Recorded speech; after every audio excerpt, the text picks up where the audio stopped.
Neil and I were just chatting about this song.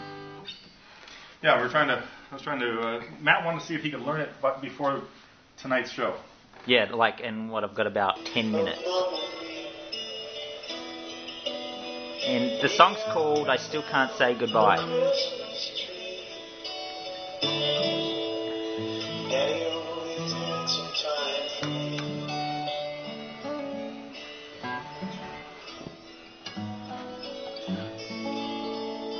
So again, he's capable at the second fret playing a bunch of normal chords in the key of G. Right.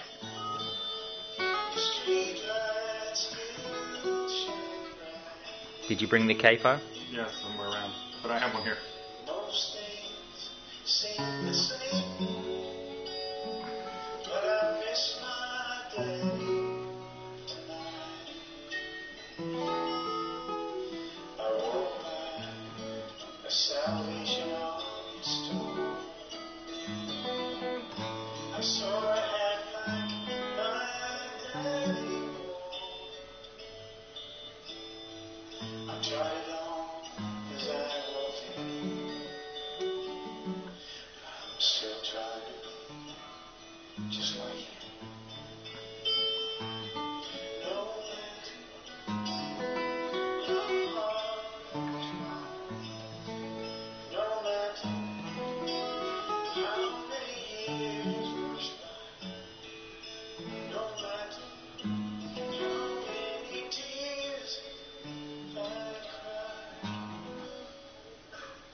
So tell us a bit about the pattern you were mentioning. This song, by the way, guys, is if you don't know the history, is actually a Chet Atkins song, and Chet Atkins is Tommy Emmanuel's hero. And if you don't know much about Tommy Emmanuel, you know that Chet Atkins bestowed the title of Master Certified Guitar Finger Picker. No, it was CGP, Certified Guitar Player. So he used those initials after his name now, right. Sir. Like DDS. Right.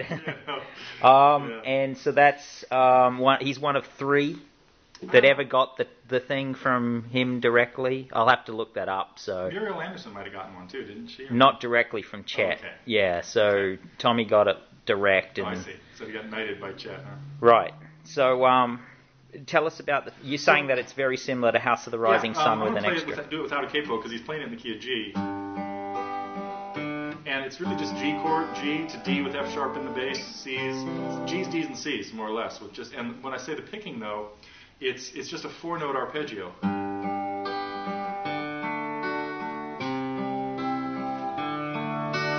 Something like that would work fine. Now Chet did it a little bit differently, and Tommy did it, a little randomly. But if you just played a 4-note arpeggio, going bass, index finger on the third string, the other two fingers on the top strings, and then back to the index finger. And now I've simplified the chords a little bit, just making them G's and D's and C's. There were some that had some moving bass notes.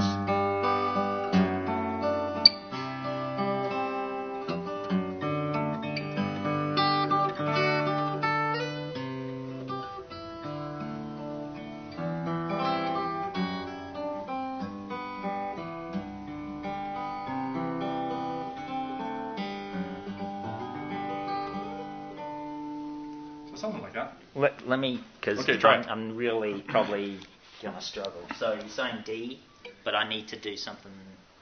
So just G. Start with G. And then thumb on the bass note. Yep. Yeah. Then just go do the same thing on a D chord.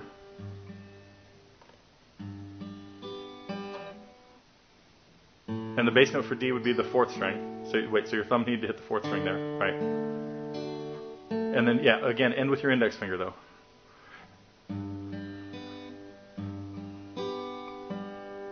Then just D, again. And make sure, good. Again, end with your finger, not your thumb. Right, because it's and the bottom four. Yeah. Okay, so the G chord was good. And then then the D. Ah, yeah, wait, but your finger has to hit, yeah. Then just go to C and do the same thing, but the bass would be the 5th string. Yeah. Now, you know what, you really need to work on your right hand position again. You've got your wrist has to bend so that more this way, so that your thumb stays out in front of your fingers. Right. Remember we talked about that? Yeah. Right. So you gotta be working on that. Right.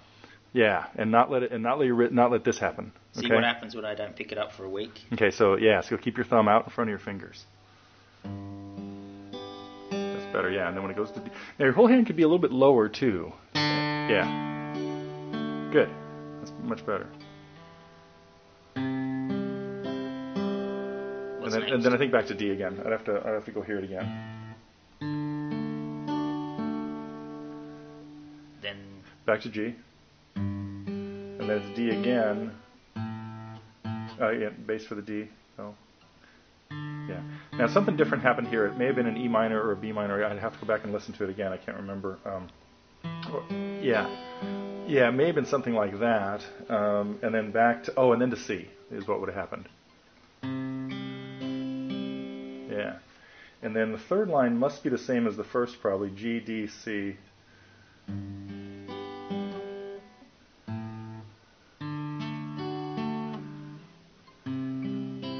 Yeah, and probably back to D again. And then probably C to D. Yeah. Again, I have to hear it. It's just a normal chord progression with 1, 4, and 5. And yeah, something like that. What I have to do is just write it down as I'm hearing it. There's a B. Yeah, I'm not sure if that's very accurate. Now, of course, if this had the capo on the second, what would I be doing? Well, you'd still even So the G. Yeah. So yeah. So what that does is that you wouldn't think about it any differently. That would just put you really in the key of A. So the capo would be here. And when you were practicing, you were doing that, but you just stretched. Yeah, that's okay. Don't try this at home. But that's pretty incredible because I could not do that in a million years. There you go. That's it. Yeah. Look at that. That's happening. Okay. Come on, you can do it. Come on, I know you can do it, fingers. But again, there's no heroic value in doing that. Well, there is. No, there isn't. That's not how Tommy did it. And then you go to D. Yeah. Oh my goodness. And then you put an F sharp in the bass with your other finger. Oh yeah, wait, you're out of fingers. Never mind. How does that happen? No, don't worry about it. This thumb's meant to come over the top somewhere, yeah, right? That's it. Yeah. That's why this becomes a don't try this at home, kids. Oh my goodness. Now you see how you need to have mitts the size of gorillas. Yeah. So, but what a pretty song. And really nice, yeah. So it's about his father and blah, blah. And so I hope he plays it tonight because, it'd be great to figure out how to do it. I think so. So we'll catch up again a bit later. We better get something. Okay, we were just looking at the tabs online and basically Neil doesn't trust them at all. So his way of dealing with it is just to listen to the song. Yeah. I was young, my dad would say, "Come on, son, let's go out and play." Sometimes it feels like yesterday.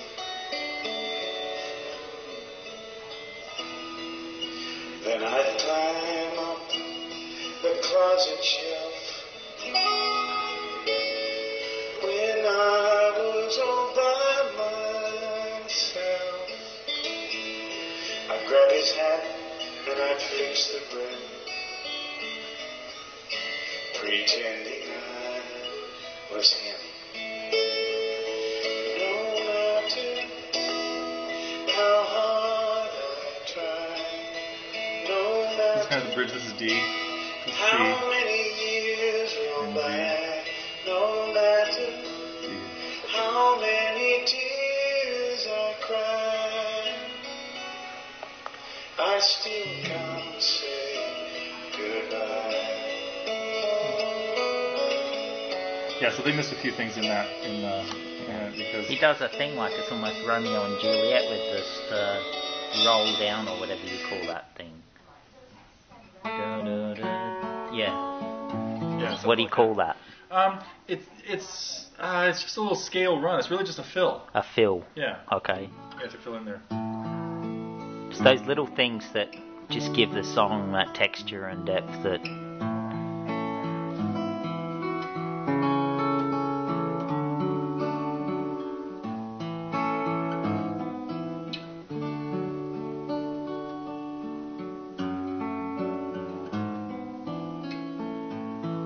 So something like that. Again, I need better audio quality to write it out for sure. So we don't, let's not worry about it right now. No. But that tab was about 80% right. It looked like it just missed a few things. G with B in the bass at one point where they thought it was B minor, but that's why I have to hear it again.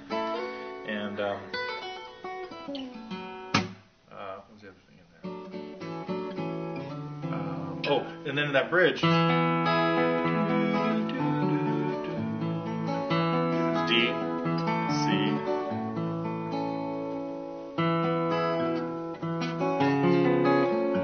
There's a B7 to an E minor in there someplace too, in that third line. You make it sound like the bass is stepping down there too. That's kind of deliberate, right? Mm-hmm. Yeah.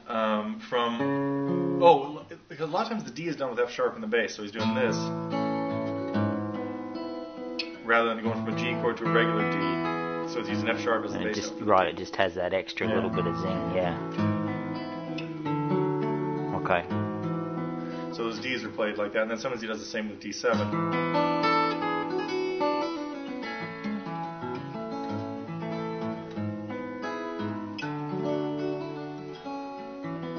So just to wrap this up, because we're gonna eat and then we're gonna bail and watch him. The finger picking again is all the same pretty much all the way through. Well, it can be, and like you pointed out, I'm not sure if we had this when we were filming it, is that you could just strum it. Yeah, I wasn't on then. Yep.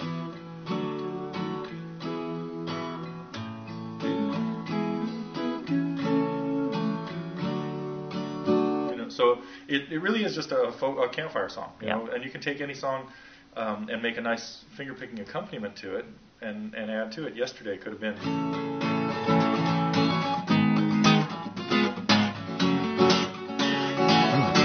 But it wasn't.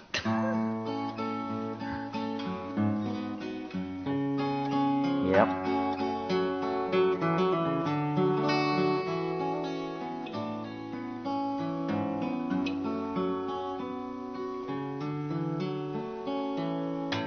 So we might cut this out, and then we're going to have some more stuff for you. I should put your head in there. Oh, there we go. Yeah, we're going to put some more stuff. Especially more on. of this kind of ear training things, you know, where like what I'd like to do with this is not tell you exactly what's going on with it now. I just gave you a bunch of huge hints, you know, things to listen for. So I'm just not that advanced to be able to figure that shit out. Wait a minute, you were just telling me that you were starting to hear how certain things resolved and how this bass note works this bass, you know, so you get But that. I don't know about the chords. I think that actually, if you wouldn't mind spending 30 seconds on that, I mean, I don't know what the chords are when I hear them. I have a vague idea sometimes. The biggest hint on that is find the bass notes that he's playing on the first beat of each thing, and because picking out one note at a time is not usually too difficult if you can isolate the bass. Right.